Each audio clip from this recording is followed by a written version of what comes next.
Hola, ¿qué tal? Mi nombre es Maylin Yanina Figueroa Archila y les voy a presentar mi ECOE de diciembre.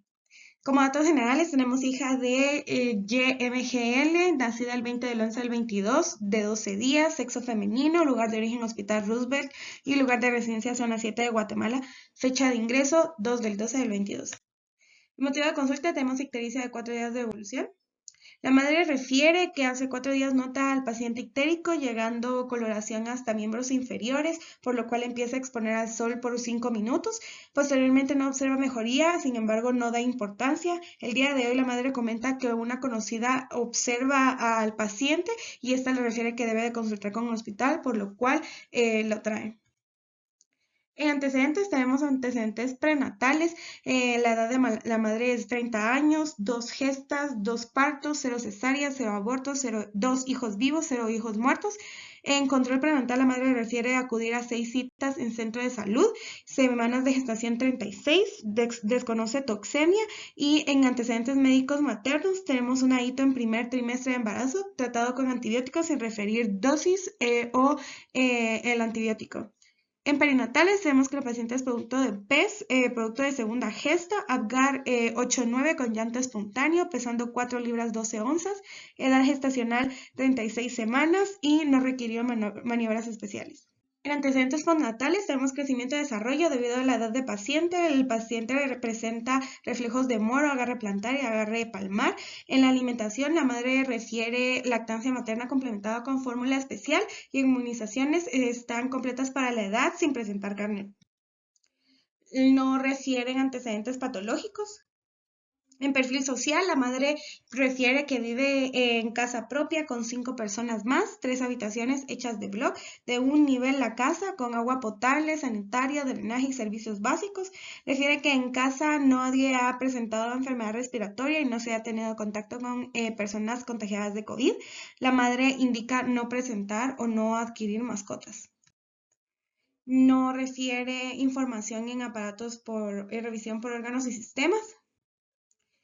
En examen físico tenemos paciente con aspecto ligeramente hipoactivo, con tinte ictérico, pesando 1,93 actualmente, de talla 48 centímetros, circunferencia cefálica de 33, se queda como bajo peso al nacer y pequeño para edad gestacional, con signos vitales de una temperatura de 37,3 grados, frecuencia cardíaca en 140, frecuencia respiratoria en 30 y saturación en 98%.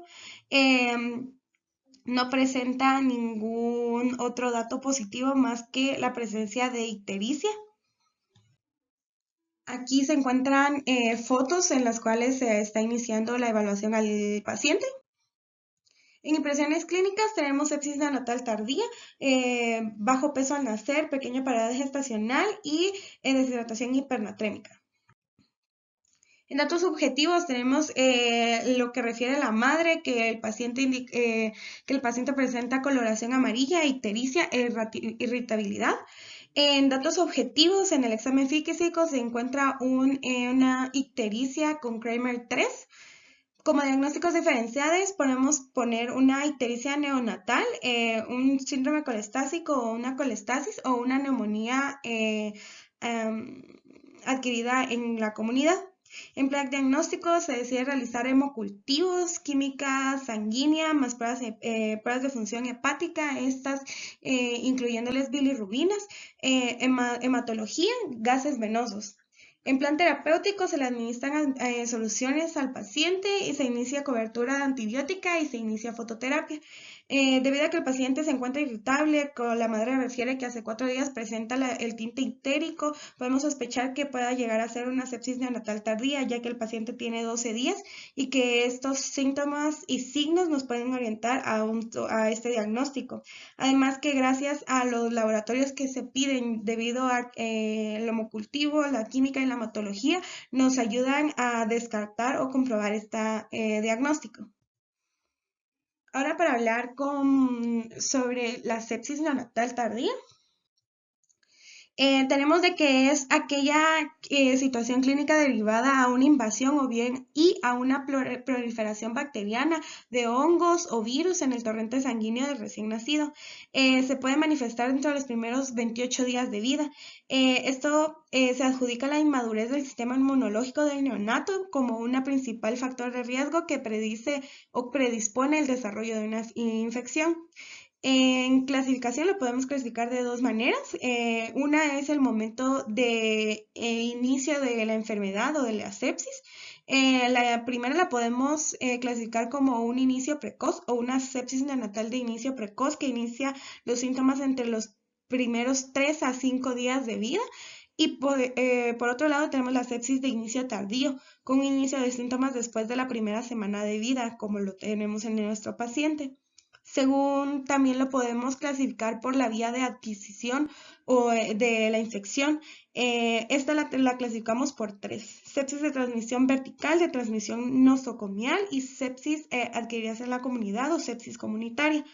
En cuanto a la sepsis de transmisión vertical, estas son causadas por gérmenes localizados en el canal genital materno que pueden llegar a contaminar al feto.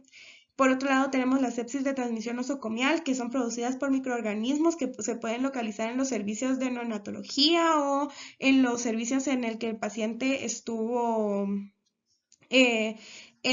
ingresado. Estos normalmente es que se colonizan al paciente por medio de los trabajadores del personal que se encuentran en el servicio en que esté recién nacido. Y por último tenemos la sepsis adquirida en la comunidad, que son muy infrecuentes, pero habitualmente aparecen asociadas a otra infección localizada como una neumonía, una infección urinaria o incluso una meningitis. En cuanto a etiología, tenemos que puede ser principalmente bacteriana, debido a que los hongos y los virus representan menos de 1% de los casos. Podemos encontrar Streptococcus del grupo B y Escherichia coli. En relación al peso de nacimiento del bebé, este puede requerir un factor de riesgo importante y ciertas literaturas indican que a los pacientes mayores de 1500 gramos es más frecuente que sean infectados por un Streptococcus del grupo B, y a los pacientes menores de 1500 gramos es más frecuente que se encuentren infectados por una E. coli. Sin embargo, otros gérmenes pueden estar localizados o implicados en las sepsis verticales, aunque son más infrecuentes, como una F. calis o otros Streptococcus y Listeria monocitógenes dentro de los gram positivos, y la Klebsiella, el Haemophilus influenzae y el Enterobacter dentro de los gram negativos. Como manifestaciones clínicas tenemos una clínica inicial en la cual el paciente empieza a termorregular de manera anormal, ya sea con fiebre o con hipotermia. Hay dificultades de alimentación, apatía e incluso una taquicardia inexplicable. Después ya podemos iniciar a encontrar síntomas como rechazo de tomas, vómitos y diarreas, distensión abdominal e incluso ictericia, como es en el paciente que presentamos en caso. Hay pacientes que representan síntomas respiratorios como quejido, aleteo, una respiración irregular, taquipnea, cianosis e incluso pueden afectar los signos neurológicos como la hipotonía, la hipertonía, los temblores o convulsiones y una fontanela tersa. En caso de la fase tardía, tenemos que se acentúa la clínica anteriormente mencionada y podemos encontrar signos cardíacos como puede ser cianosis, hipotermia, pulsos débiles o relleno capilar lento, o signos hematológicos como ictericia, bilirrubina mixta, hepatoesplenomegalia, palidez, púrpura o hemorragias. En cuanto a las pruebas diagnósticas, es necesario realizar hemograma en busca de leucocitosis o leucopenia, un índice de neutrófilos inmaduros o maduros de mayor a 0.2 o inmaduros o totales mayor a 0.16, e incluso podemos encontrar trombocitopenia en el hemograma. También necesitamos alteraciones de las reactantes de fase aguda como la PCR, que esté mayor de 10 a 15 miligramos por litro, o una procalcitonina mayor a 3, un hemocultivo positivo. Y también es necesario considerar el análisis del líquido cefalorraquídeo por medio de una punción lumbar. En cuanto al tratamiento, debemos de iniciar ante la sospecha de sepsis vertical una terapeuta empírica. Lo más utilizado se utiliza ampicilina y gentamicina, cuyo espectro cubre los principales gérmenes implicados en estas infecciones, los antes mencionados. Si se sospecha de la existencia de meningitis asociada, se inicia un tratamiento con ampicilina y cefotaxima a las dosis indicadas, dosis a sistema nervioso central.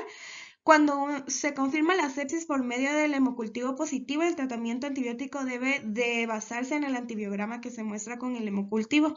La duración del tratamiento no debe ser inferior de 10 días para la sepsis sin infección focal y tampoco debe ser menor de 14 días para los casos de meningitis asociada. Gracias.